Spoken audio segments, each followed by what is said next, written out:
Alfonso Escuadra Sánchez, que presenta una comunicación que tiene por título Burma.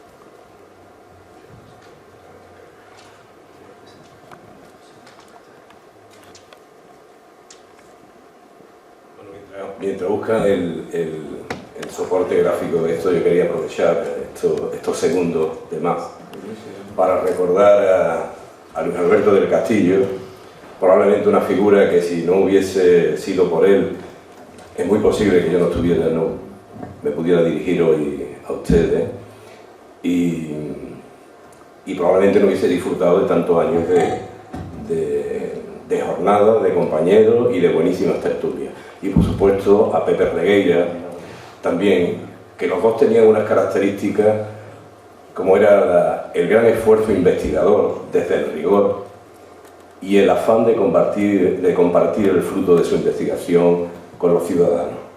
Yo creo que son dos características esas en las que todos los miembros hoy del Instituto nos gusta vernos reflejados. Así un poco vaya por ello.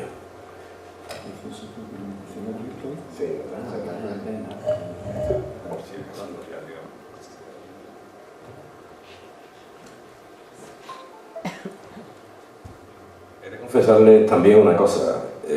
A mi mujer no le gustaba el título de la comunicación, pues decía que era poco explícito. Y claro, yo como una salida hacia hoc, pues le decía, bueno, es que el personaje tiene tal encanto que para meternos en él, se ha dicho aquí que Hollywood debía de inspirarse en algunos de los personajes de nuestra zona para hacer películas que tenían un final tremendo. Yo no soy muy dado a confiarle a Hollywood la interpretación de la historia, pero he de reconocer que este Burma es un personaje absolutamente cinematográfico.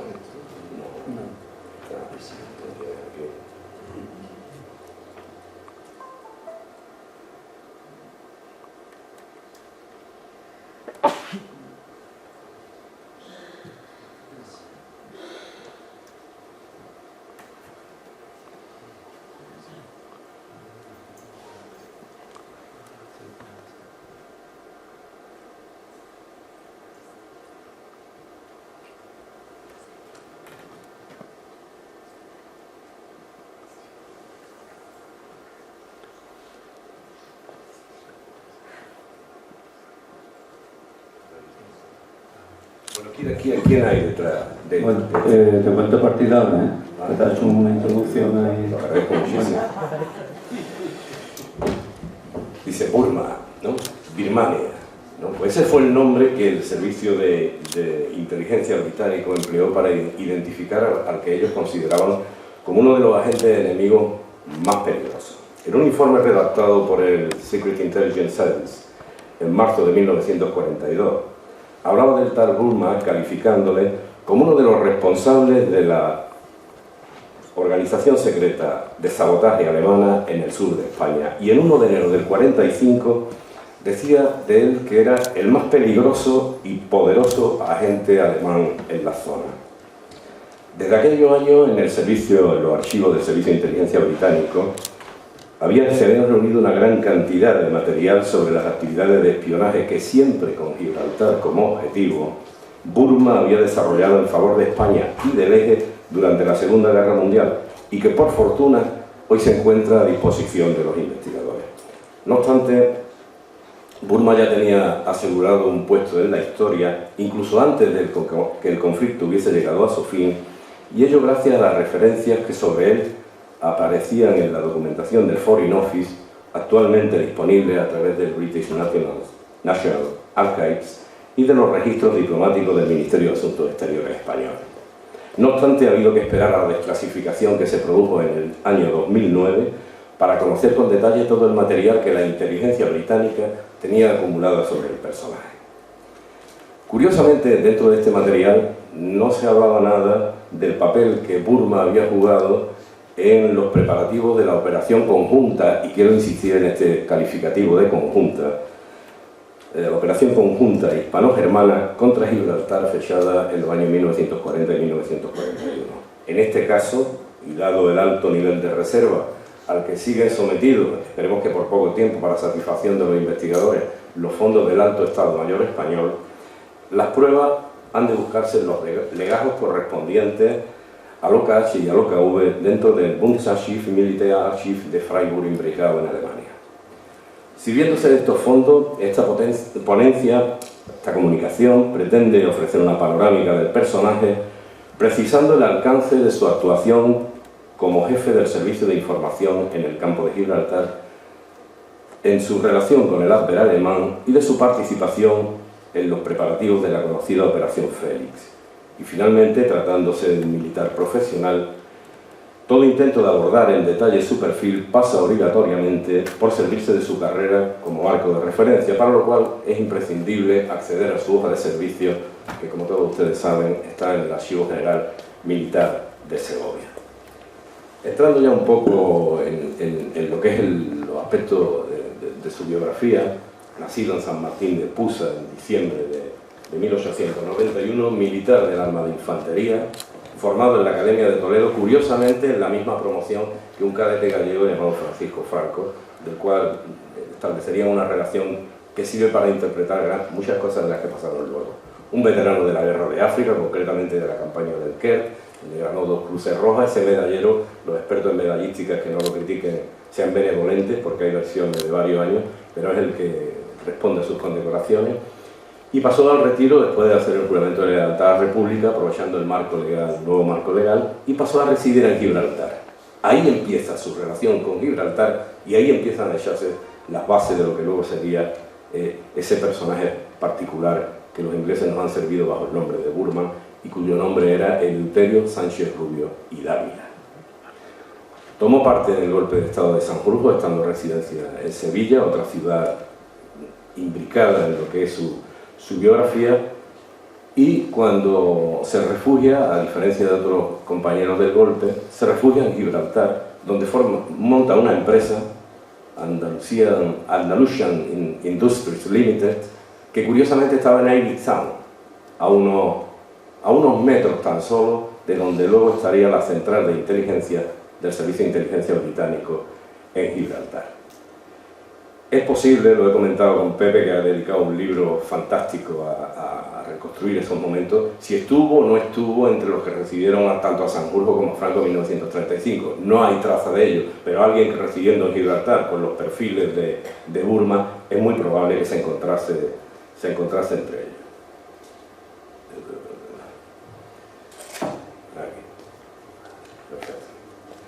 Se incorpora al servicio activo en julio del 36, pasa por diferentes destinos, tanto en el frente como en retaguardia, pero curiosamente ya empezamos aquí a ver cosas ciertamente destacables.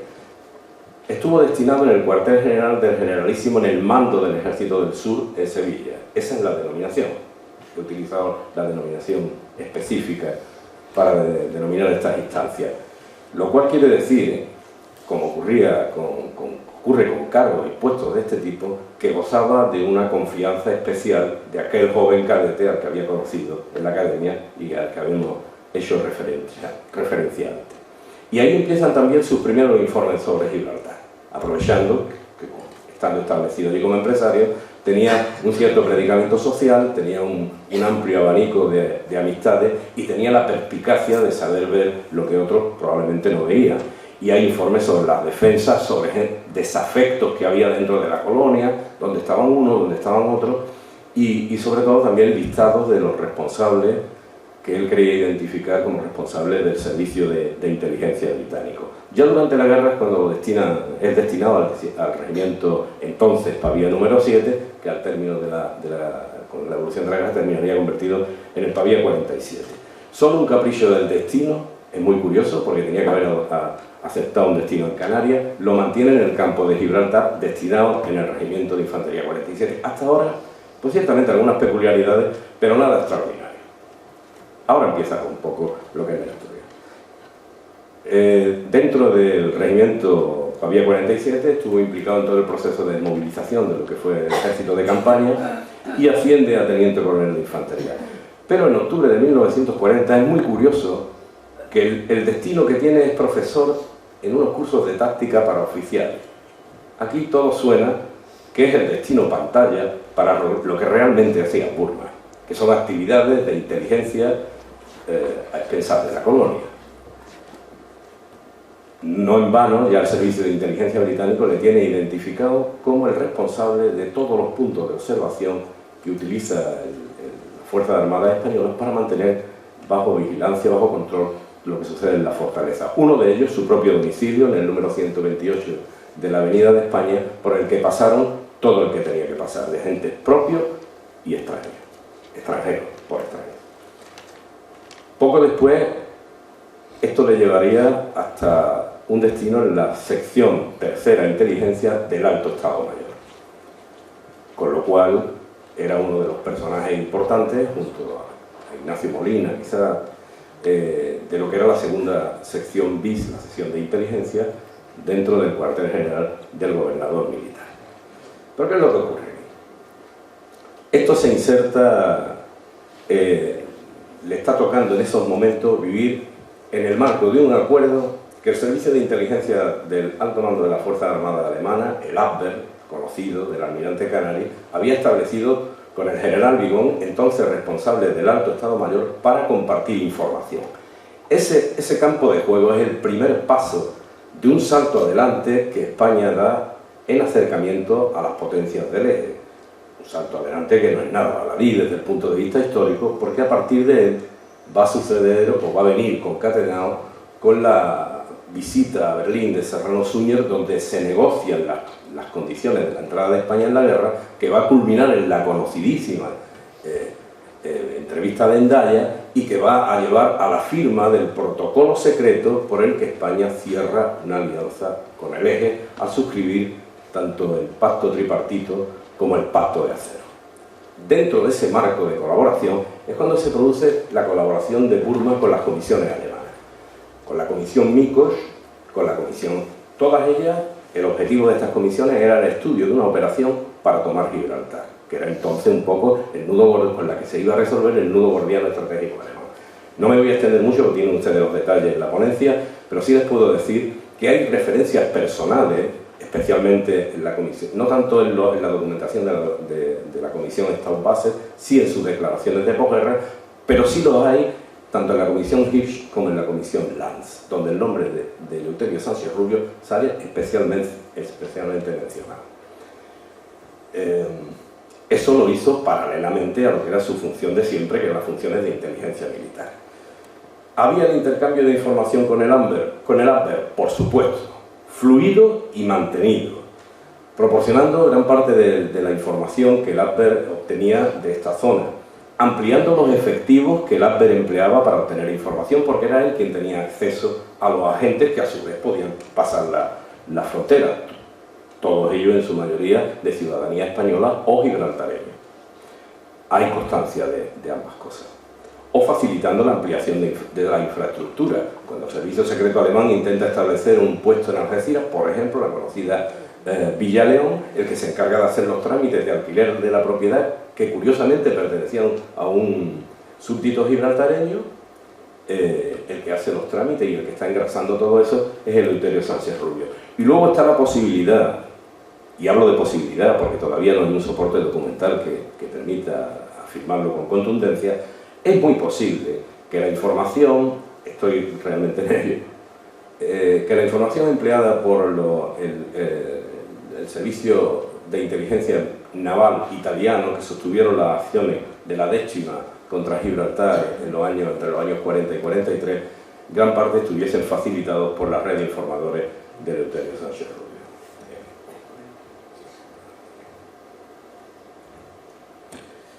Pero también a Burma lo encontramos relacionado con algo no mucho más serio, sino con otro ámbito de colaboración, que es la colaboración con el Abwehr II, que es el servicio de sabotaje. No solamente facilitando operativos de sabotaje, no solamente proporcionando agentes capaces de ejecutarlo, no solamente proporcionando información o cobertura cuando alguno de estos agentes se veía en una situación comprometida respecto a las autoridades españolas, sino incluso, sobre todo a partir de 1942, gestionando el material y los pagos, las transacciones de dinero, los movimientos de dinero que se hacían en los escalones más bajos de esta red de sabotaje, que es muy conocido. Ahí tienen ustedes las imágenes de algunos de los protagonistas importantes, como Estela aquí, como Mateo Tapia, como Luis López Cordón Cuenca o como José Martín Muñoz. De manera que ya en junio de 1942 el Servicio de Inteligencia británico le asigna un nombre y le llama Burma. No sé si sería por los problemas que el ejército británico tenía en Birmania para sostener frente a los japoneses el frente oriental, pero de hecho ese es el nombre que le da. Hay por supuesto, a partir del 42 hay un giro de España hacia la neutralidad que empieza con la factura del ministro Jordana y todo esto, donde Burma un poco se queda fuera del tablero. Burma y todo lo que conlleva la actividad que desarrolla. En diciembre del 43, Gran Bretaña ya exige a España gestos que demuestren que ese giro a la neutralidad es realmente sincero, y también el interés de que desmantele pues, toda la red enemiga que el Abwehr tenía montada en España, junto al tema del wolframio y a la retirada de la División Azul. Eso se lleva a Burma un poco por delante. Ahí, de hecho, hay un documento tildado de secreto donde el primer nombre que aparece es el de Eleuterio Sánchez Rubio Dávila, del Servicio de Inteligencia Británico. Burma era un irreductible y se mantuvo durante muchísimo tiempo, incluso después de que tuviese que abandonar esta zona. Lo abandonó poco después de que el servicio británico le exigiese a España ese desmantelamiento de toda la red alemana y actuar contra los súbditos españoles que habían colaborado con estos servicios. Y Burma es desplazado, se establece en Sevilla, y el servicio de inteligencia británico estuvo manteniéndole bajo vigilancia pues hasta 1956, por hacer un cálculo rápido, 11 años después de que hubiese terminado la guerra y 3 años después de que Burma hubiese pasado al retiro. Sin embargo, ahí estaba. En conclusión, resulta evidente que su actividad como oficial de inteligencia no correspondía más que a las tareas propias de su destino como oficial del ejército español.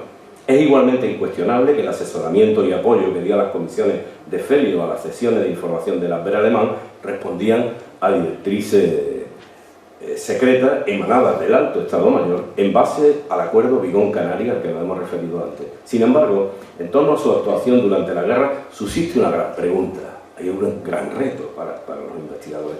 ¿Estuvo su participación operativa con la sección 2 del Abwehr, la sección de sabotaje? ¿Eso respondía a directrices superiores o era una iniciativa personal suya acometida a espaldas de sus propios servicios, alimentada por sus profundos sentimientos antibritánicos y favorecida por su anterior relación con los servicios secretos alemanes? No cabe duda que estos hechos componen la trayectoria personal y profesional del coronel Sánchez Rubio en su paso por el campo de Gibraltar, constituyen una de las mejores manifestaciones, y ahí es donde creo yo que está el interés histórico realmente, cuando ponemos el zoom. Constituye, como digo, una de las mejores manifestaciones tanto del verdadero significado de esa no beligerancia española con la que España vivió la primera fase de la Segunda Guerra Mundial, como de las consecuencias de ese salto a la neutralidad con la que se le puso término y con la que vivió la segunda parte de la Segunda Guerra Mundial. Finalmente, me ha sido imposible encontrar una fotografía de Sánchez Rubio, de ahí que haya tenido que utilizar otro tipo de recursos, a pesar que he intentado ponerme en contacto con la familia, infructuosamente. Pero sabemos que el coronel Eleuterio Sánchez Rubio y Dávila falleció en Sevilla el 21 de noviembre del 72 y está enterrado en el cementerio de San Fernando. El día que lo enterraron, el Servicio de Inteligencia británico todavía lo mantenía bajo la lupa. Nada más y muchas gracias. Muchas gracias a Alfonso por su interesante comunicación, que hasta ahora no siempre al nivel que esperábamos. Bien.